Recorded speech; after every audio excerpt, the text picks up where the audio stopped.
নিকৃষ্টতম কুফরি মতবাদ। এবার গণ্ড মূর্খটার এক বক্তৃতার কুফরি মতবাদ গুলি দেখো। গণ্ড মূর্খটার নাম কি? এই গণ্ড মূর্খ, এটা এত বড় গণ্ড মূর্খ যে কোরআনের সহি তিলাওয়াত জানে না।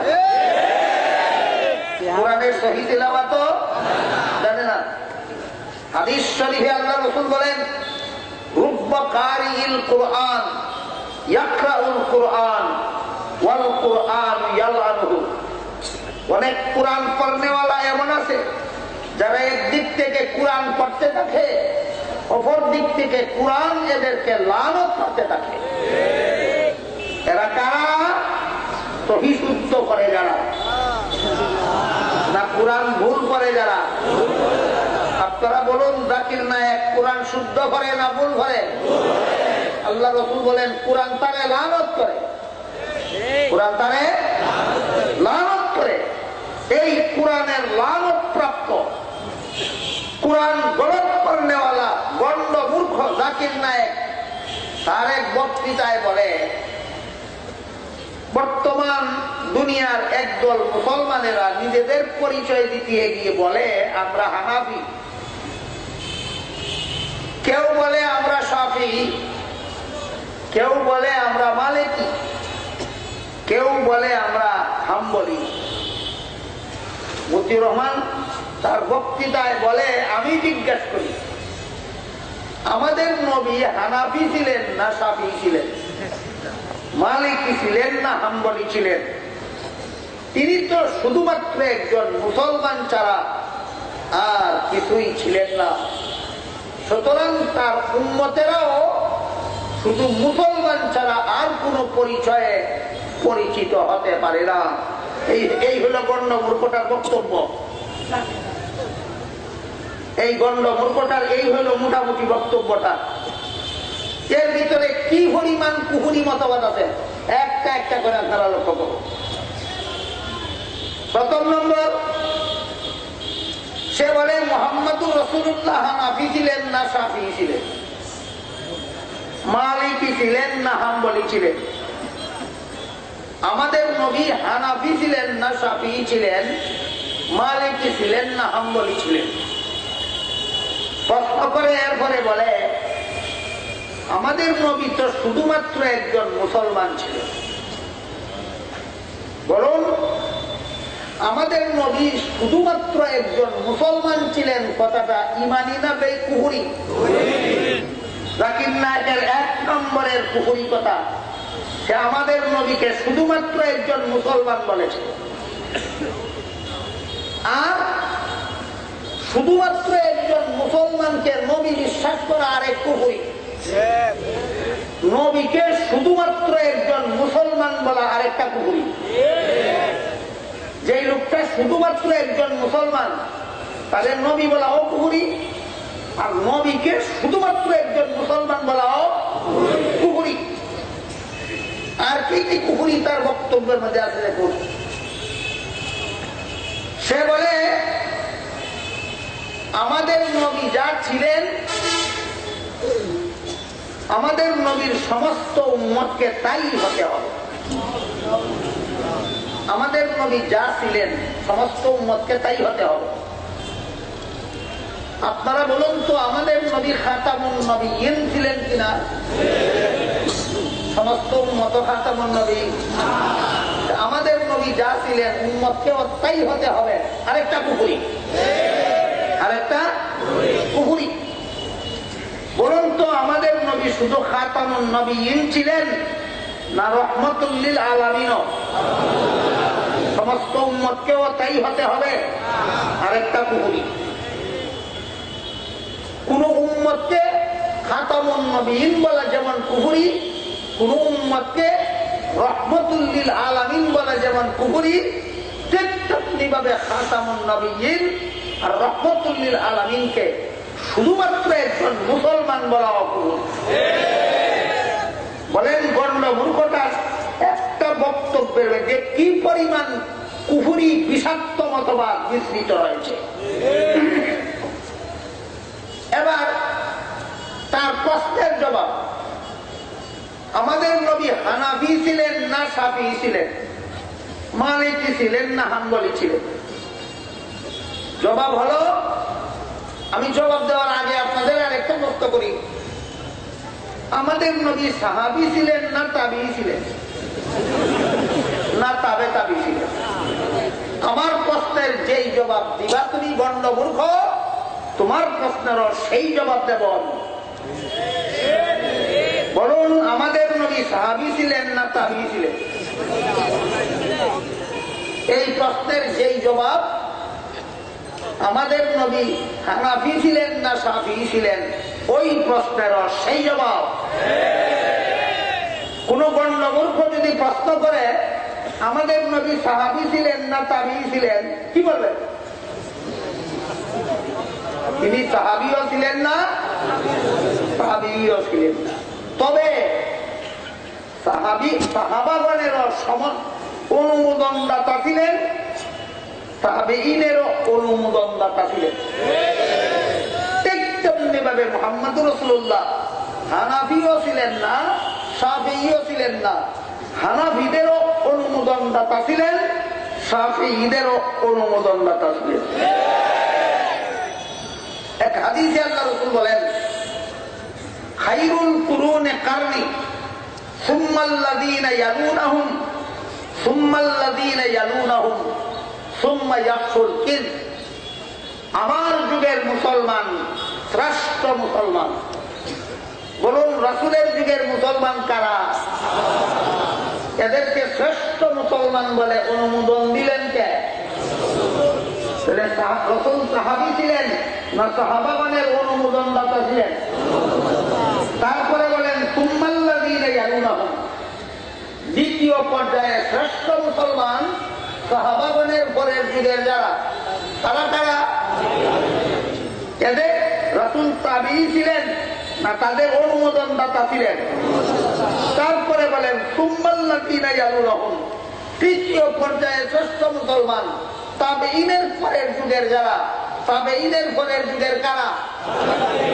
রাসূল তাবে তাবী ছিলেন না তাদের অনুমোদনদাতা ছিলেন? যেমন ভাবে রাসূল আমাদের নবী সাহাবী ছিলেন না, তাবেঈ ছিলেন না, তাবেঈ তাবে তাবী ছিলেন না, তাদের সকলের অনুমোদনদাতা ছিলেন। ঠিক তেমনি ভাবে আমাদের নবী হানাফি ছিলেন না, শাফিঈ ছিলেন না, মালিকি ছিলেন না, হাম্বলি ছিলেন না, সকল মাযহাবের অনুমোদনদাতা ছিলেন। কোন মেয়ে লোককে তার স্বামী তালাক দিল, আপনারা কি মনে করেন এই মেয়ে লোকটা আর দ্বিতীয় স্বামী গ্রহণ করতে পারে না? প্রথম স্বামী তালাক দেওয়া মাত্রই না কিছুদিন অপেক্ষা করার পর? কতদিন অপেক্ষা করবে এই ব্যাপারে আল্লাহ বলেন। কতদিন অপেক্ষা করে দ্বিতীয় স্বামী গ্রহণ করবে সেই ব্যাপারে আল্লাহ কোরআনে বলেন, ওয়াল মুতাল্লাকাতু ইয়াতারাব্বাসনা বিআনফুসিহিন্না সালাসাতা কুরু। অর্থাৎ তালাকপ্রাপ্ত নারীরা 3 কুরু সময় অপেক্ষা করার পর পরবর্তী স্বামী গ্রহণ করবে। 3 কুরু সময়। এই কুরু শব্দটা কোরআনের ভাষা, অভিধানে তার অর্থ দুইটা। একটা, মেয়ে লোকের অপবিত্রতাকালীন সময়কেও কোরআনের ভাষায় কুরু বলে, মেয়ে লোকের পবিত্রতাকালীন সময়কেও কোরআনের ভাষায় কুরু বলে। বলুন, আল্লাহ বললেন 3 কুরু সময় অপেক্ষা করার পর তালাকপ্রাপ্ত নারী ভিন্ন স্বামী গ্রহণ করবে। কুরু শব্দের অর্থ একটা না দুইটা? 3 ঋতুরেও 3 কুরু বলে কোরআনের ভাষায়, 3 পবিত্রতাকালীন সময়কেও কোরআনের ভাষায় কুরু বলে। তাই ইমাম আবু হানিফা রাহমাতুল্লাহ আলাইহি বলেন, এখানে 3 অপবিত্রতাকালীন সময় গণ্য করলে মেয়েটা দ্বিতীয় স্বামী অতি অল্প সময়ে গ্রহণ করতে পারে, মেয়েটার পক্ষে সুবিধা হয়। সুতরাং আমরা 3 ঋতুস্রাবকালীন সময় গণ্য করব। ইমাম শাফি রহমতুল্লাহ আলাইহি বলেন আমরা 3 পবিত্রতাকালীন সময় গণ্য করব। হানাফি মাযহাব মতে 3 ঋতু অতিক্রান্ত করে তালাকপ্রাপ্ত নারী অন্যত্র বিয়ে বসতে পারে। শাফি মাযহাব মতে 3 পবিত্রতাকালীন সময় অতিক্রান্ত করার পর তালাকপ্রাপ্ত নারী অন্যত্র বিয়ে বসতে পারে। হানাফি মাযহাবটা কোরআনের বিরুদ্ধে হইল না শাফি মাযহাবটা কোরআনের বিরুদ্ধে হইল না সবটা মাযহাবই কোরআনের ভিত্তিতে হইল। এরপরেও যদি তারা কোরআনে কোন মাযহাব না পায়, এরপরও যদি তারা রাসূলের হাদিসে কোন মাযহাব না পায়, তাহলে গলায় কলসি বেঁধে বুড়িগঙ্গা নদীতে পরে মরে না কেন?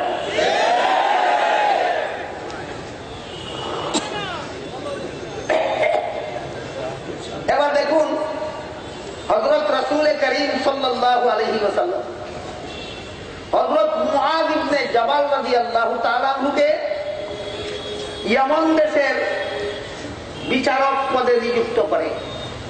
ইয়ামান দেশের কাজী, ইয়ামান দেশের মুফতি নিযুক্ত করে যখন পাঠাচ্ছিলেন, বলেছিলেন মুআয তুমি ইয়ামানবাসীদের সমস্যাবলীর সমাধান কোথা থেকে দিবে? মুআয বলেন আল্লাহর কোরআন থেকে দেব। রাসূল বলেন যে সমস্যার সমাধান কোরআনে না পাও সেই ব্যাপারে কি করবে? মুআয বলেন রাসূলের হাদিস থেকে দেব। রাসূল বলেন ইয়ামানবাসীর পুরো সমস্যার সমাধান যদি রাসূলের হাদিসে না পাও তাইলে তুমি সেই সমস্যার সমাধান কোথা থেকে দেবে? তিনি বলেন আমি কোরআন হাদিসের আলোকে গবেষণা করে বের করে দেব। এই কোরআন হাদিসের আলোকে গবেষণা করে যে বিষয়ের সরাসরি সমাধান কোরআন হাদিসে পাওয়া না যায়, সেই বিষয়ের সমাধান কোরআন হাদিসের আলোকে গবেষণা করে বের করে দেওয়ার নাম ওই মাযহাব। বের করে দেওয়ার নাম ওই মাযহাব। যখন মুআয এই কথা বললেন, রাসূল শুধু সমর্থন দিলেন না, সন্তুষ্টি প্রকাশ করলেন। বুঝে থাকতে বলুন, মুআযকে মাযহাব প্রতিষ্ঠার অনুমোদন দিলেন কিনা? মুআযের মাযহাবের অনুসরণের ব্যবস্থা দিলেন মক্কাবাসীকে, মুআযের মাযহাব অনুসরণের ব্যবস্থা দিলেন মদিনাবাসীকে, না মুআযের মাযহাব অনুসরণের ব্যবস্থা দিলেন ইয়ামানবাসীকে? এই হাদিসের দ্বারা পরিষ্কার হয়ে গেল যেই দেশে যেই মাযহাব চালু আছে ওই দেশের মুসলমান সেই মাযহাব মানতে হবে। তাহলে রাসূল হাদিসের মাধ্যমেও মাযহাবের অনুমোদন দিয়েছেন কিনা? বুঝে থাকতে বলুন, ইয়ামানবাসীদের জন্য কার মাযহাবের অনুমোদন দিলেন? ইয়ামানবাসীদের জন্য আল্লাহ রাসূল নিজে দুনিয়াতে থাকাকালে জীবদ্দশায় হযরত মুআয রাদিয়াল্লাহু আনহু মাযহাবের অনুমোদন প্রদান করেছেন। সুতরাং রাসূল নিজে কোন মাযহাবের অনুসারী ছিলেন না, রাসূল সকল মাযহাবের অনুমোদনদাতা ছিলেন। এরপরে দেখুন রাসূল করিম সাল্লাল্লাহু আলাইহি ওয়াসাল্লাম একদল সাহাবায়ে কেরামকে একটা যুদ্ধে পাঠালেন। এটাকে ইসলামের ইতিহাসে বনি কুরাইজা যুদ্ধ বলা হয়। পাঠাবার সময় বলে দিলেন তোমরা এত দ্রুত গতিতে যাবে যেন গন্তব্যস্থলে গিয়ে আসরের নামাজ পড়তে পারো।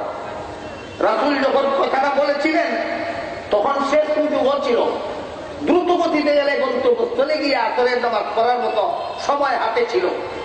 কিন্তু পরবর্তীতে অগত্যা রাস্তায় তাদের এমন দেরি হয়ে গেল যে এবার আর গন্তব্যস্থলে গিয়ে আসরের নামাজ পড়ার সময় হাতে নাই। এবার কি করতে হবে? কোরআনের নির্দেশ সময় মতে নামাজ পড়ো, রাসূলের নির্দেশ গন্তব্যস্থলে গিয়ে পড়ো। কোরআনের নির্দেশ মতো সময় মতো পড়লে গন্তব্যস্থলে গিয়ে পড়া যায় না, আর গন্তব্যস্থলে গিয়ে পড়লে কোরআনের বিধান মতো সময়ের ভিতরে পড়া যায় না। এবার কি করতে হবে? তারা ইজতিহাদ করলেন। এই ইজতিহাদ যারা করেন তাদেরকে মুজতাহিদ ইমাম বলা হয়। এরা যদি ঐক্যবদ্ধ সিদ্ধান্ত দিতে পারেন এটাকে উম্মতের ইজমা বলা হয়। আর মুজতাহিদগণ যদি ভিন্ন ভিন্ন সিদ্ধান্ত পেশ করেন, এক একজন মুজতাহিদের পেশকৃত এক একটা সিদ্ধান্তকেই এক একটা মযহাব বলা হয়। মযহাব শব্দের অর্থ পথ, মযহাবী অর্থ কুরআন হাদিস মানার পথ আছে যার, লা মযহাবী অর্থ যার কুরআন হাদিস মানার পথ না। মযহাব শব্দের অর্থ পথ, মযহাবী অর্থ যাদের কুরআন হাদিস মানার পথ আছে, লা মযহাবী অর্থ যাদের কুরআন হাদিস মানার পথ না। এই কথা আমি একটু পরে ইনশাআল্লাহ আলোচনা যাচ্ছি। এর আগে আমরা ওই সাহাবায়ে কেরামের মুজাহিদিনের, বনি কুরাইজা যুদ্ধের মুজাহিদিনের ঘটনাটা বুঝে শেষ করি। ইজতিহাদ করে একদল সাহাবী বললেন, রাসূল বলেছেন গন্তব্যস্থলে গিয়ে নামাজ পড়তে, সময় রইল না, কাজা হইল, সেটা আমাদের দেখার ব্যাপার নয়। তারা গন্তব্যস্থলে গিয়া কাজা করলেন। আরেকদল সাহাবী বললেন, আমাদেরকে রাসূল যে বলেছিলেন গন্তব্যস্থলে গিয়ে পড়ার জন্য, তখন কাজা হওয়ার আশঙ্কা ছিল না, এখন যেহেতু কাজা হওয়ার আশঙ্কা হয়ে গেছে, এখন আর কাজা করা যাবে না। তারা রাস্তায় আসরের নামাজ পড়লেন। একদিনের আসরের নামাজ দিয়া একদল সাহাবায়ে কেরামের মধ্যে কটা মযহাবের সৃষ্টি হইল। উভয়টা মযহাবের কথা রাসূলের সামনে পেশ করা হলো। রাসূল উভয় মযহাবকে সমর্থন দিয়া দিলেন। বলুন, এই দিনের আসর রাসূল রাস্তায় পড়েছিলেন? এই দিনের আসর রাসূল কাজা করেছিলেন? তাহলে এখানে সাহাবায়ে কেরামের মধ্যে যে একদল সাহাবাদের মধ্যে যে দুইটা মযহাব হইল, রাসূল কোন একটা মযহাবের অন্তর্ভুক্ত ছিলেন বা উভয় মযহাবের সমর্থক ছিলেন? ঠিক তেমনি ভাবে রাসূল হানাফি মযহাবের অন্তর্ভুক্ত ছিলেন না, শাফি মযহাবের অন্তর্ভুক্ত ছিলেন না, মালিকি মযহাবের অন্তর্ভুক্ত ছিলেন না, হাম্বলি মযহাবের অন্তর্ভুক্ত ছিলেন না। সমস্ত মযহাবের অনুমোদনদাতা ছিলেন। মুহাম্মদুর রাসূলুল্লাহ কেন হানাফি হবেন? তিনি তো হানাফি মযহাবের অনুমোদনদাতা। তিনি কেন শাফি হবেন? তিনি তো শাফি মযহাবের অনুমোদনদাতা। তিনি কেন মালিকি হবেন? তিনি তো মালিকি মযহাবের অনুমোদনদাতা। তিনি কেন হাম্বলি হবেন? তিনি তো হাম্বলি মযহাবের অনুমোদনদাতা।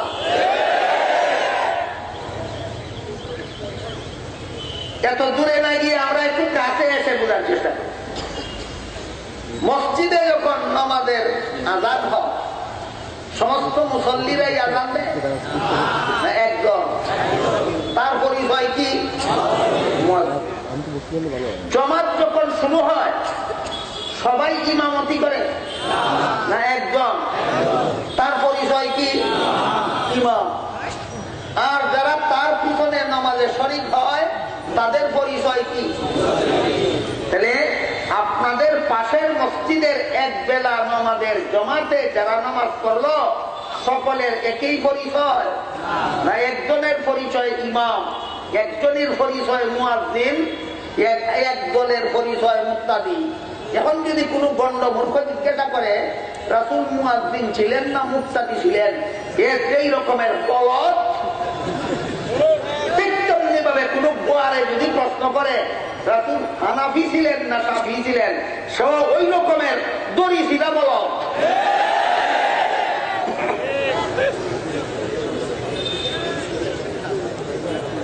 আপনারা বলুন তো, রাসূল মুয়াজ্জিন ছিলেন না মুক্তাদি ছিলেন? না সারা দুনিয়ার সমস্ত মুয়াজ্জিনের অনুমোদনদাতা ছিলেন? রাসূল মুক্তাদি ছিলেন না কিয়ামত পর্যন্ত সকল মুক্তাদির অনুমোদনদাতা ছিলেন? কাজেই রাসূল মুয়াজ্জিন ছিলেন না মুক্তাদি ছিলেন, এই প্রশ্ন যেমন গোয়ারের কাজ, ঠিক তেমনি ভাবে রাসূল হানাফি ছিলেন না শাফি ছিলেন, এই প্রশ্ন করাও গণ্ড মূর্খের কাজ, গোয়ারের কাজ, দড়ি দিলা বড়দের কাজ।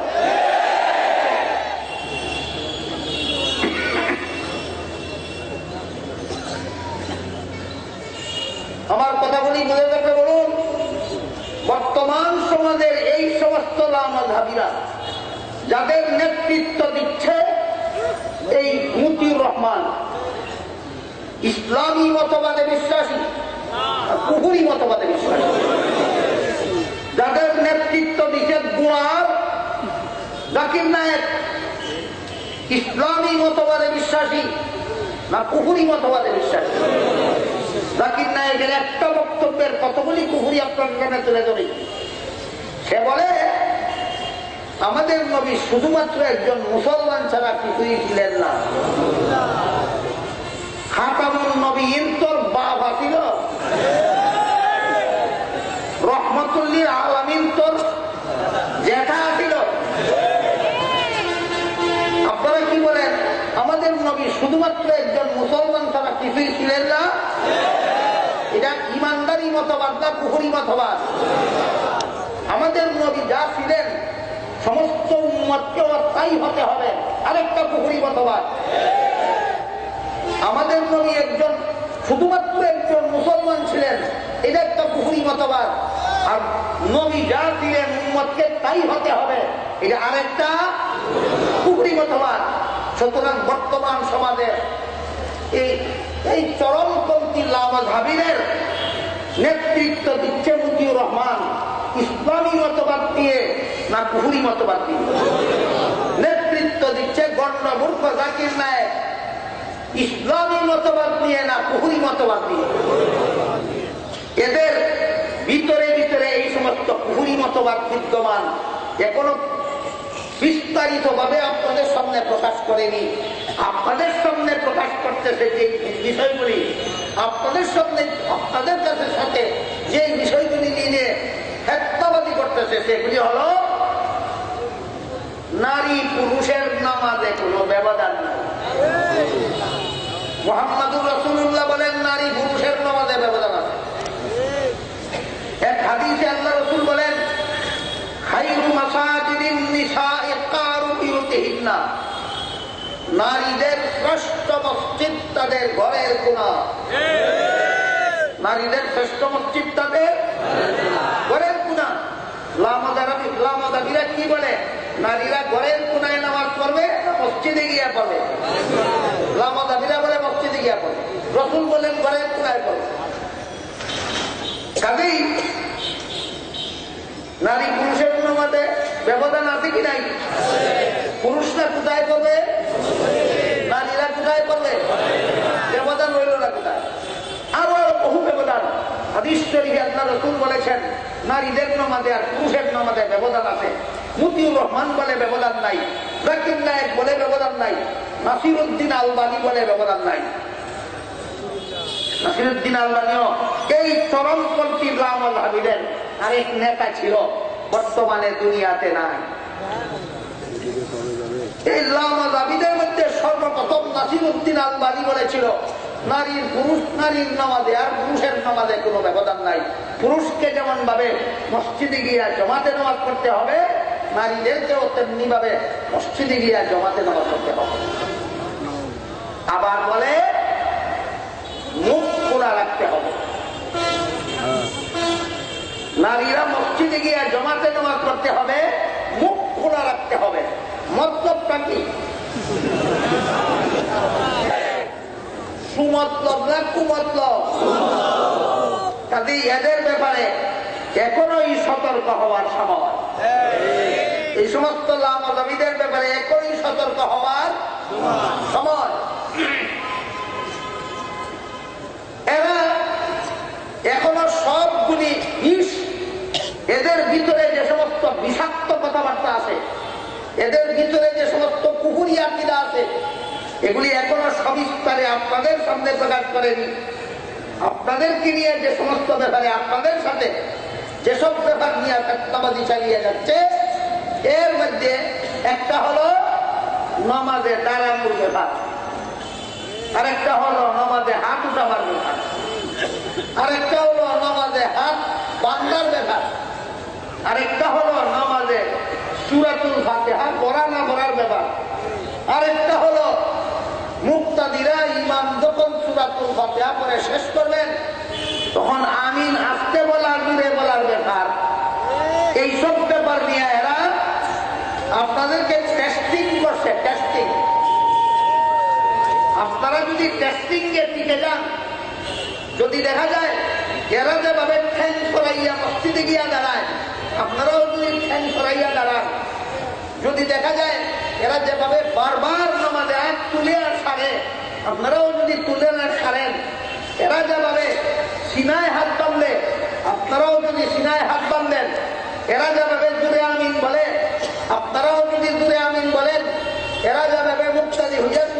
দেওয়া পরে আপনারাও যদি করেন তাহলে টেস্টিং গিয়ে আপনারা পাস করলেন। এরপরে বলবে নারীর নামাজে পুরুষের নামাজে ব্যস্ত নাই, শুধু নিজে আসতে কেন ফিরে নিয়ে আসো। প্রথম টেস্টিং এ টিকলে দ্বিতীয়টা বলবে। যখন বিবিকেও নিয়ে যাবেন মসজিদে, দ্বিতীয় টেস্টিং এ টিকে গেলেন, তখন বলবে আল্লাহ আমাদের কাছে না, আল্লাহ শুধু আসমানের উপরে আছেন, আল্লাহ শুধু আরশের উপরে আছেন। বাংলাদেশের কোন মসজিদে আল্লাহ নাই, দুনিয়ার কোন মসজিদে আল্লাহ নাই, দুনিয়ার কোন মুমিনের কাছে আল্লাহ নাই, দুনিয়ার কোন মুসলমানের কাছে আল্লাহ নাই। তৃতীয় পর্যায়ে বলবে আপনাদেরকে তৃতীয় পর্যায়ে বলবে। সুতরাং পর্যায়ক্রমে আপনারা এদের এই সমস্ত শয়তানি আর বেঈমানি চক্রান্তের শিকার হবেন, আর প্রথম থেকেই সুচ্চার হয়ে যাওয়া দরকার। প্রথম থেকে সুচ্চার হইলে আপনারা মসজিদে গিয়া যখন নামাজের কাতারে দাঁড়াবেন, আর এই সমস্ত ফেতনাবাজেরা যখন আপনার পাশে দাঁড়িয়ে ঠ্যাং দুইটা যখন বুইয়ার ছড়াইয়া দিবে, যাই কিনা বলুন, লামাজাবিরা নামাজের কাতারে দাঁড়াইলে ঠ্যাং কতটুকু ছড়ায়? অস্বাভাবিক ছড়ানি ছড়াইয়া দেয়, দুই পাশের মুসল্লির ঠ্যাংকে উঠাইয়া দেয়। একটা বড় ব্যাপ্ত। জিজ্ঞাসা করবেন কোন হাদিস ভাইস দেখা, প্রথমে বলবেন ঠ্যাং ছড়াইছ কেন? যদি বলে হাদিসে আছে, বলবেন নামাজ পরে পড়বে, তাকবীরে তাহরিমা পরে বলবে, নিয়ত করে করবি, আগে বল কোন হাদিসে পাইবে।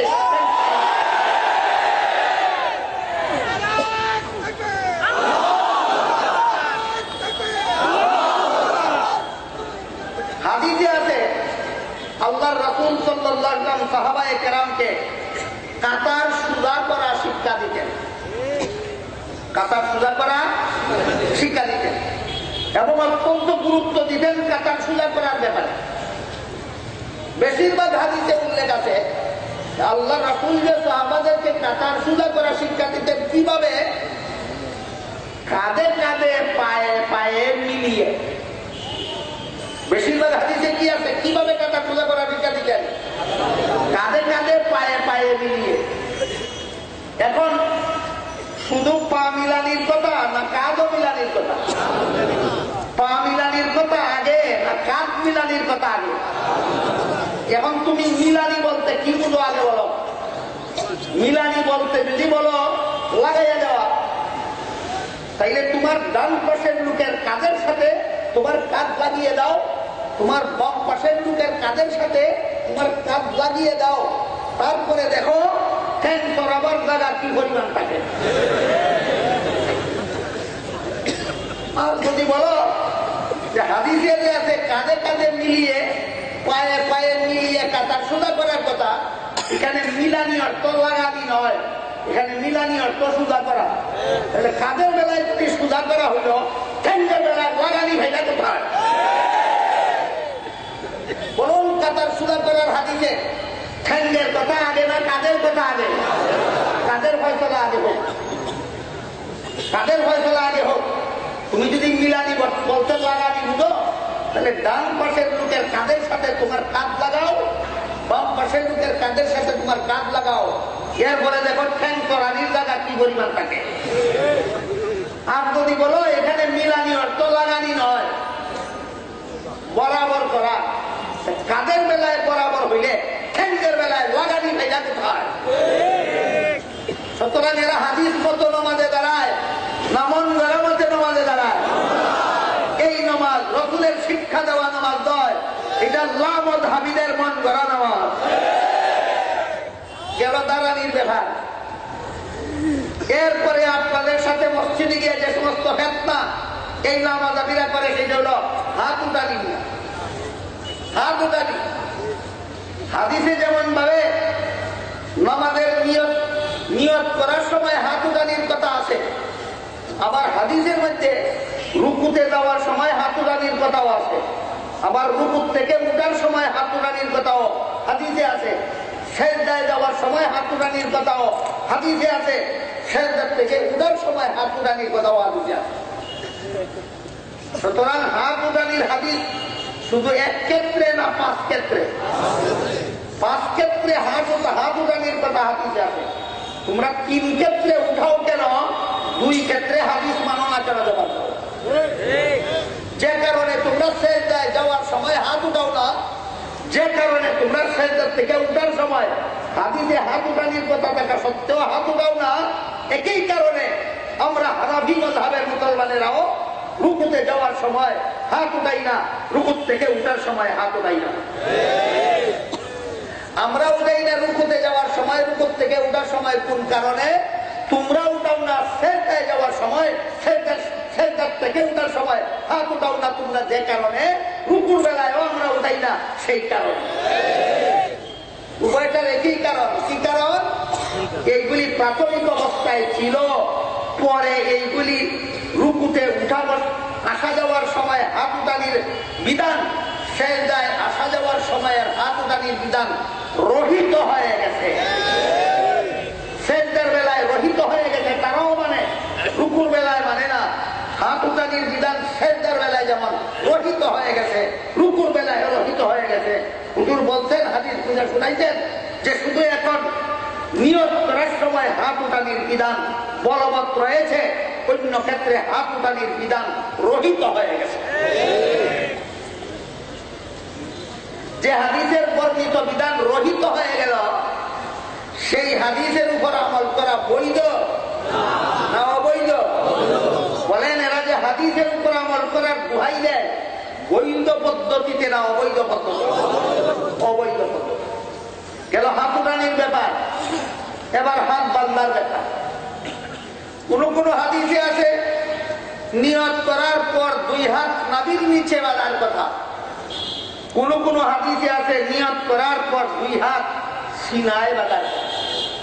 বলুন, হাত বাঁধার হাদিসও একরকম না ভিন্ন রকম? আপনারাই বলুন। যে হাদিসে আছে নিয়ত করার পর 2 হাত নাভির নিচে বাঁধার কথা, সেই হাদিসটা আমল করলে সিনায় হাত বাঁধার হাদিস আমল করার কোন উপায় থাকে? যে হাদিসে আছে 2 হাত সিনায় বাঁধার কথা, সেই হাদিসটা আমল করলে নাভির নিচে হাত বাঁধার হাদিস আমল করার কোন উপায় থাকে? থাকে না। তাহলে তোমরা যারা বলো হাদিস মানি, মাযহাব মানি না, পাঠের বেটা হয়ে থাকলে 2টা হাদিস মান্না দেখা। বুঝতে পারছেন কথা? বুঝতে পারছেন? পাঠের বেটা হয়ে থাকলে 2 হাত নাভির নিচেও বাদ, 2 হাত সিনায়ও বাদ, পাঠের বেটা হয়ে থাকলে। ইমাম আবু হানিফা বলেন, নাভির নিচে হাত বাঁধবে পুরুষেরা, সিনায় হাত বাঁধবে নারীরা।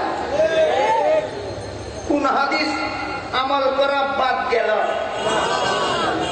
তাইলে মাযহাব না মানার কারণে হাদিস মানার ব্যবস্থা হইল না মাযহাব মানার কারণে হাদিস মানার ব্যবস্থা হইল? এই জন্য বলেছিলাম, মাযহাব না মানা পর্যন্ত কুরআন মানারও কোনো পথ নাই, হাদিস মানারও কোনো পথ নাই। আগের উদাহরণটা আবার স্মরণ করাই দিতে চাই। কোন একটা মুসলমান মেয়েকে তার প্রথম স্বামী তালাক দেওয়ার পরে 3 অপবিত্রতা সময় পার করে যদি দ্বিতীয় স্বামীর কাছে বিয়ে দেওয়া হয়, তাহলে কুরআন মানা হইল হানাফি মাযহাব। আর 3 পবিত্রতার সময় পার করে যদি দ্বিতীয় স্বামীর কাছে বিয়ে দেওয়া হয়, কুরআন মানা হইল শাফি মাযহাব। যে বলবে আমি হানাফি মাযহাব মানি না, শাফি মাযহাব মানি না, সে এই মেয়েকে জীবনে কোনোদিন বিয়ে দিতে পারবে না। তাহলে বলুন, কুরআন মানা আগে হয় না মাযহাব মানলে কুরআন মানা সম্ভব হয়? হাদিস মানা আগে হয় না আগে মাযহাব মানলে পরে হাদিস মানার ব্যবস্থা হয়? আগে মাযহাব মানলে পরে হাদিস মানার ব্যবস্থা হয়। তার আরেকটা আমি আশা করি মুসলমান হিসাবে আপনারা সবাই জানেন এবং বিশ্বাস করেন, মহানবী মুহাম্মদুর রাসূলুল্লাহ সাল্লাল্লাহু আলাইহি ওয়াসাল্লাম মেরাজের রাতে সশরীরে 7 আসমানের উপরে গিয়েছিলেন। বিশ্বাস করেন? জান্নাত জাহান্নাম পরিদর্শন করেছিলেন। বিশ্বাস করেন? আল্লাহর সাথে কথাবার্তা বলেছিলেন। বিশ্বাস করেন? কিন্তু আল্লাহকে চর্মচুকে দেখেছিলেন কিনা এই প্রশ্নের জবাব পরিষ্কার ভাষায় কোন হাদিসে নাই। আল্লাহকে চর্মচুকে দেখেছিলেন কিনা এই প্রশ্নের জবাব পরিষ্কার ভাষায় কোন হাদিসে নাই। এবার বলুন, কোন প্রশ্নের জবাব যদি সরাসরি কোরআন হাদিসে পাওয়া না যায়, সেই প্রশ্নের জবাব বের করার পদ্ধতি কি? মুস্তাহিদগণ কোরআন হাদিসের আলোকে গবেষণা করে বের করেন। এটাকে কোরআনের ভাষায় ইজতিহাদ বলা হয়।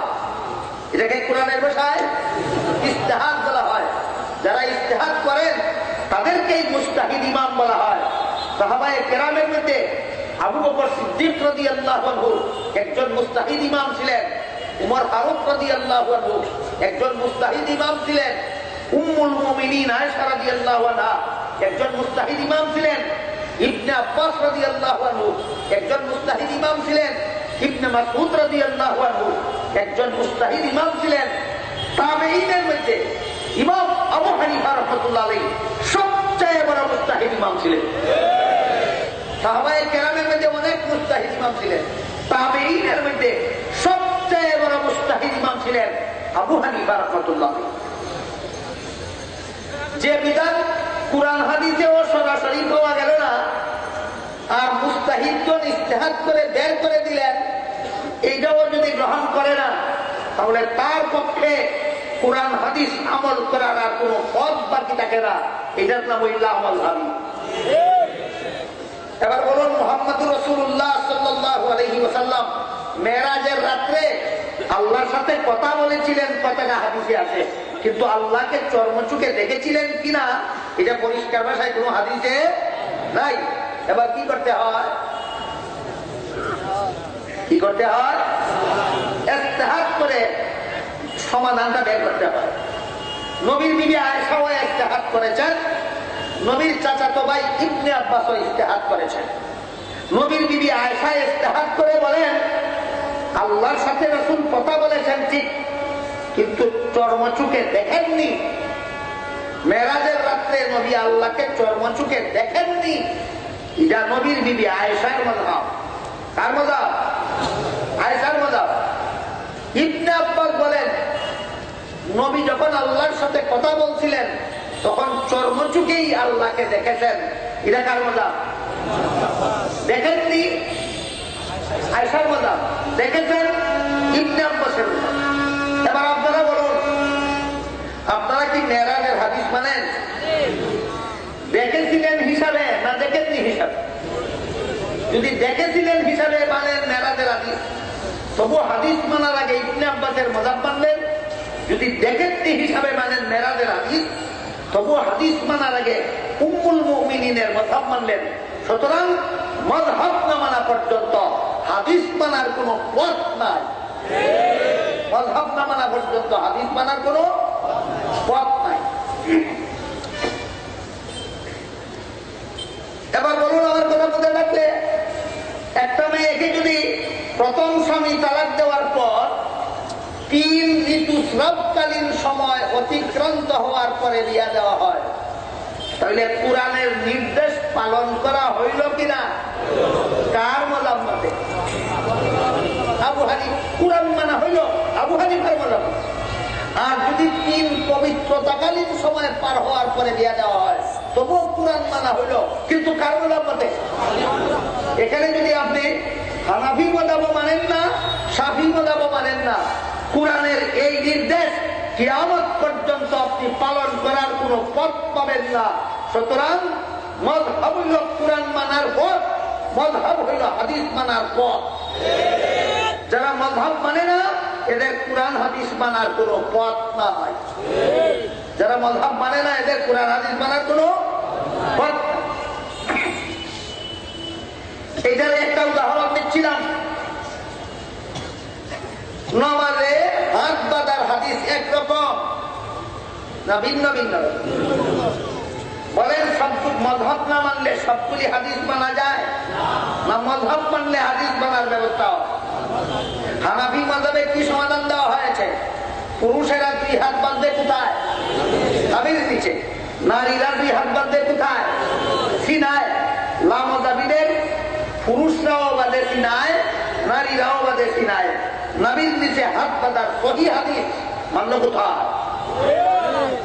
বরং এরা হাদিস মানে না হাদিস মানার দোহাই দিয়ে ধোঁকা দেয়? এরা হাদিস মাননেওয়ালা নয়, হাদিস মানার দোহাই দিয়ে আপনাদেরকে ধোঁকা দেয়। নবীর নিচে হাত বাঁধার হাদিস সহি, নবীর নিচে হাত বাঁধার হাদিস সহি, একটা মাযহাবিও মানে না। বলুন হাদিস মানলো, অমান্য করলো, তাহলে হাদিস মানার দোহাইটা এদের কি দুঃখাবাদী নয়? দুঃখাবাদী। গেল হাত বাঁধার ব্যাপার, হাত বাঁধার ব্যাপার নিয়ে এরা মসজিদে গিয়ে ফেতনা করে। আমাদের কাতারে দাঁড়ানির ঠ্যাং সরানির ব্যাপার নিয়ে মসজিদে গিয়ে ফেতনা করে। এরপরে আর ফেতনা করে কোথায়?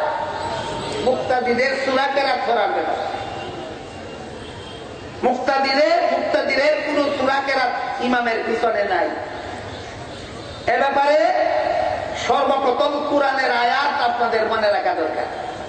আপনারা যারা হানাফি মাযহাব মতে নামাজ পড়েন, আপনারা ইমামের পিছনে মুক্তাদি হয়ে নামাজ পড়ার সময় সূরা কেরাত করেন না চুপ থাকেন? আপনাদেরকে এরা বলে হাদিস বিরোধী নামাজ পড়লেন, নামাজ হইল না, বলে কিনা?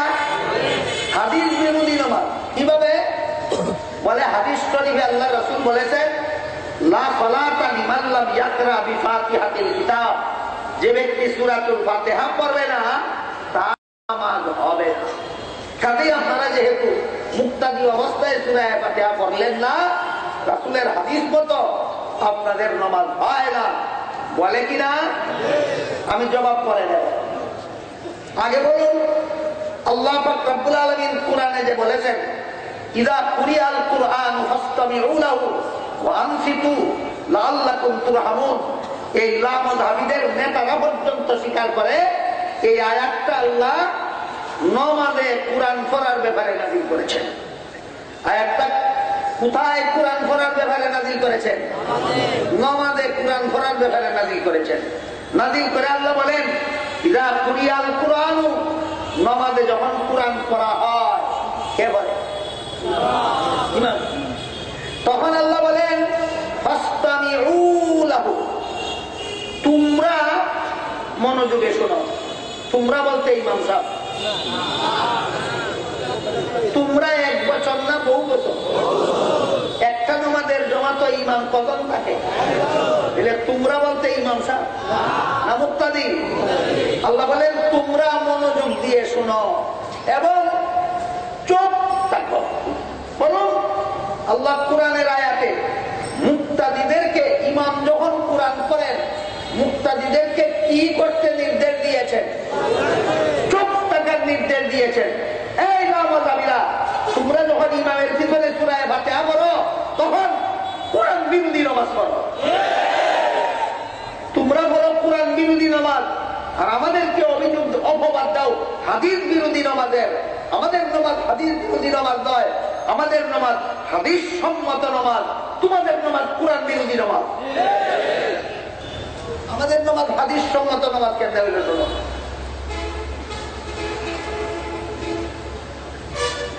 নামাজে সূরাতুল ফাতিহা পড়ার ব্যাপারে যত হাদিস আছে, সবগুলি হাদিস মোটামুটি 3 প্রকার।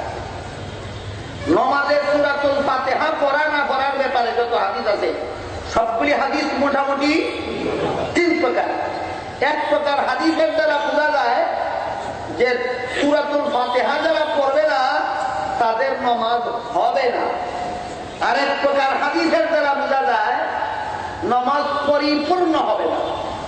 আরেক প্রকার হাদিস যেটা খুব পরিষ্কার, সেখানে আল্লাহ বলেন, মান কানা, আল্লাহ রাসূল বলেন, মান কানা লাহু ইমামুন ফাকিরাতুল ইমামে লাহু কিরাতুন, যে ব্যক্তি ইমামের পিছনে নামাজ পড়বে তার পক্ষ থেকে সূরা কিরাত ইমামে পড়বে।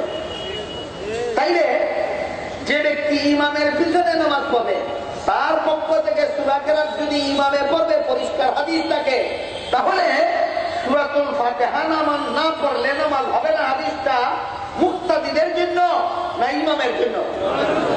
ইমামের জন্য প্রযোজ্য যেই হাদিসটা, সেই হাদিসটা বদলেরা মুক্তাদিদের বেলায় ভিত্তিরা দেয়। বলুন, বলুন হাদিসটা কার জন্য প্রযোজ্য? সূরাতুল ফাতিহা না পড়লে নামাজ হবে না অথবা পরিপূর্ণ হবে না। এই হাদিসটা দুই ব্যক্তির জন্য প্রযোজ্য। এক ব্যক্তি হইল যে একা একা নামাজ পড়ে, আরেক ব্যক্তি হইল যে ইমামতি করে। এই দুই ব্যক্তির জন্য আল্লাহ রাসূল বলেন সূরাতুল ফাতিহা না পড়লে নামাজ পরিপূর্ণ হবে না।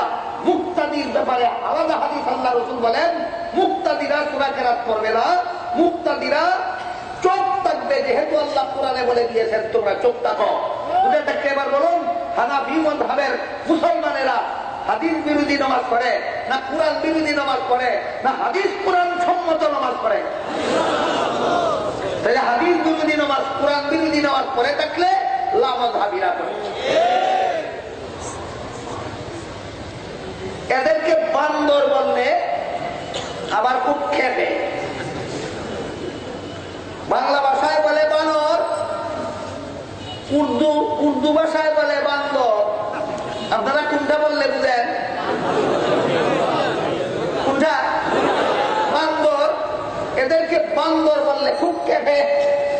এই জন্য বান্দর কেন বললাম এবার আপনাদেরকে পরিষ্কার ভাষায় বলি শুনুন। তারাবির নামাজের রাকাত সংখ্যা নিয়ে এরা বান্দামি করে। তারাবির নামাজের রাকাত সংখ্যা নিয়ে এরা কি করে? বান্দরামি করে। কেমন বান্দরামি? বলে হাদিস শরীফে উল্লেখ আছে আল্লাহ রাসূল বিতির সহ 11 রাকাত নামাজ পড়তেন। কাজেই 11 রাকাত থেকে বিতিরের 3 রাকাত বাদ দিলে কত রাকাত থাকে? এই দেখো হাদিসে আছে 8 রাকাত। মাযহাবীরা এরকম কথা বলে কিনা? এবার আপনারা লক্ষ্য করে দেখুন এরা কত বড় বান্দর, কত বড় বান্দর। যে হাদিসে আছে আল্লাহ রাসূল বিতির সহ 11 রাকাত করতেন। এখানে 11 রাকাত থেকে বিতিরের 3 রাকাত বাদ দিলে যে 8 রাকাত থাকে, এই হাদিসে সাথে সাথে উল্লেখ করা আছে যে এই 8 রাকাত নামাজ আল্লাহ রাসূল 12 মাস পড়তেন। 12 মাস। বলুন 8 রাকাতের কথা যে হাদিসে আছে সেই হাদিসে কি আছে? 8 রাকাত নামাজ রাসূল রমজানে পড়তেন না 12 মাস? 12 মাসের নামাজের নাম তারাবি না তাহাজ্জুদ? তাহাজ্জুদের হাদিস দিয়া তারাবির দলিল দেয়। বান্দর না হইলে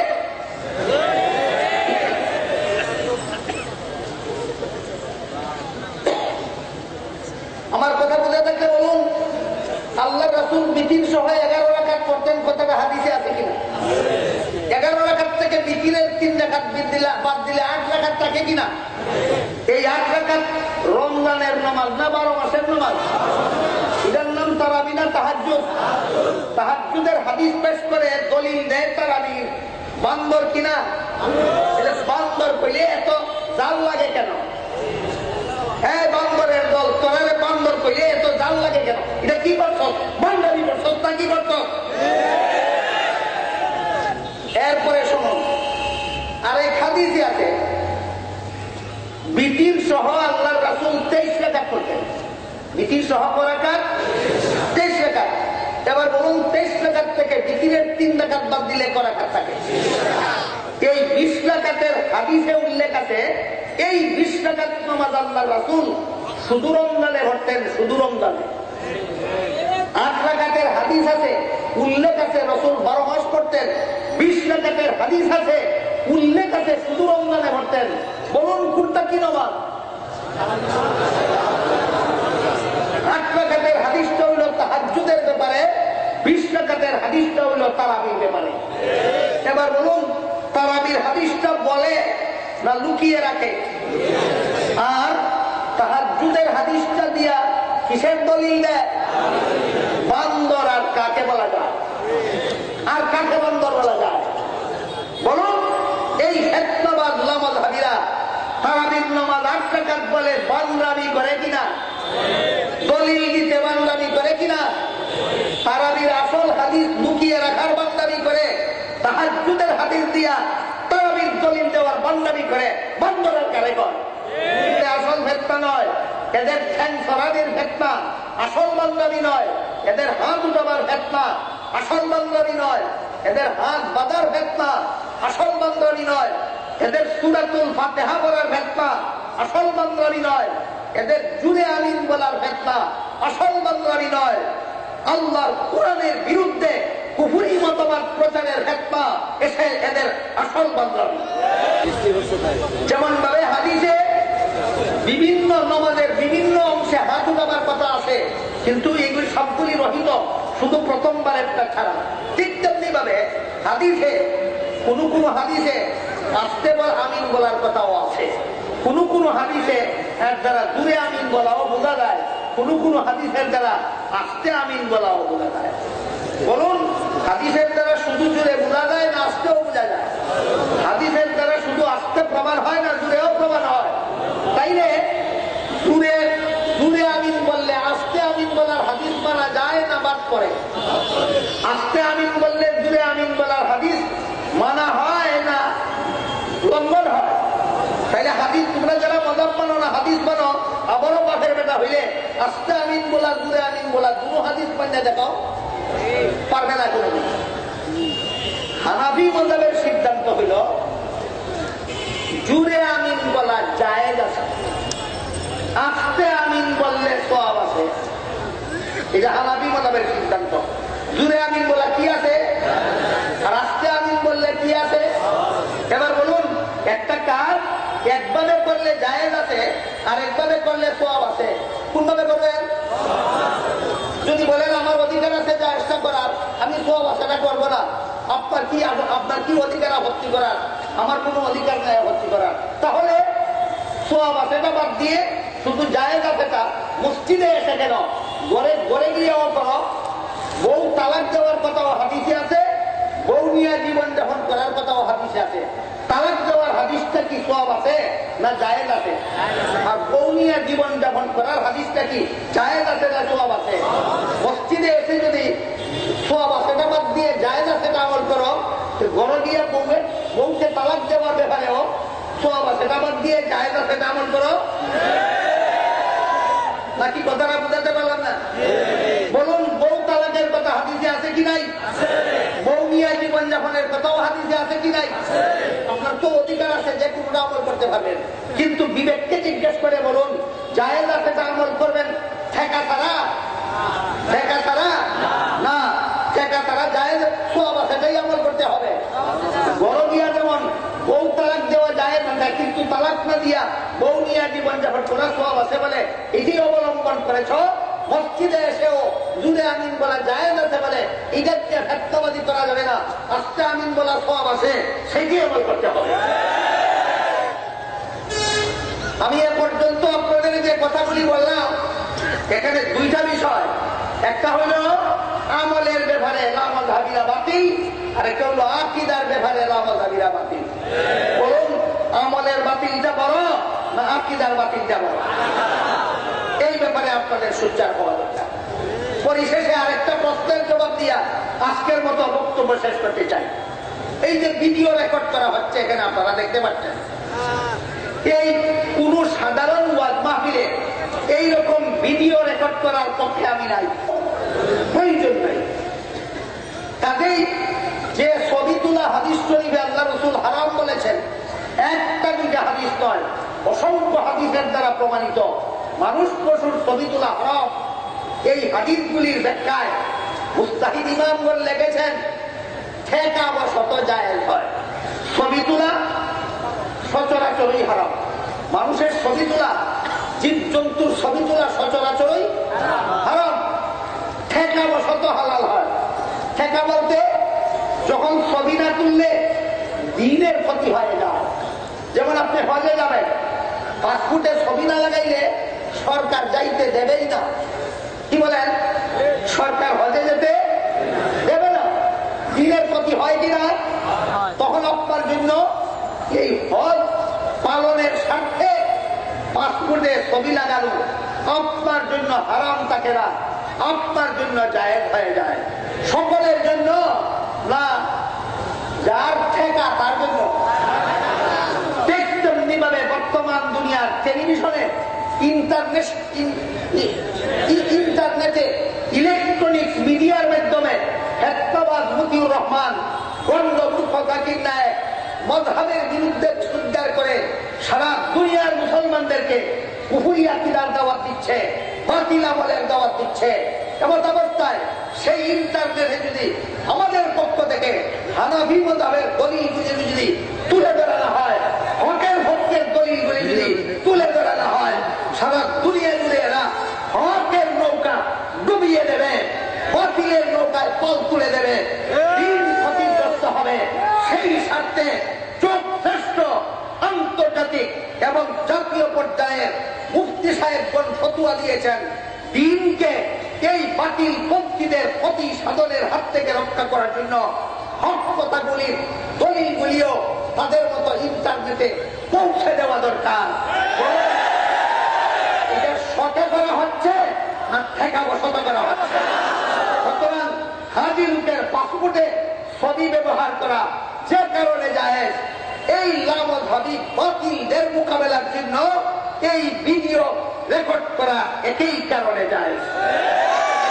কাজে এই ব্যাপারে আপনারা দ্বিধা সন্দেহ রাখবেন না। সাধারণ ওয়াজ মাহফিলে ছবি তোলা কখনো জায়েজ ছিল না, এখনো জায়েজ নয়, ভবিষ্যতেও জায়েজ হবে না। এইরকম ঠেকা যেখানে জায়েজ হবে সেখানে। আল্লাহ আপনাদের আমাদের সবাইকে এই লামযহাবীদের বাতিল আকীদা, বাতিল আমল থেকে নিজেদের ঈমান আমল হেফাজত করার তৌফিক দান করুন।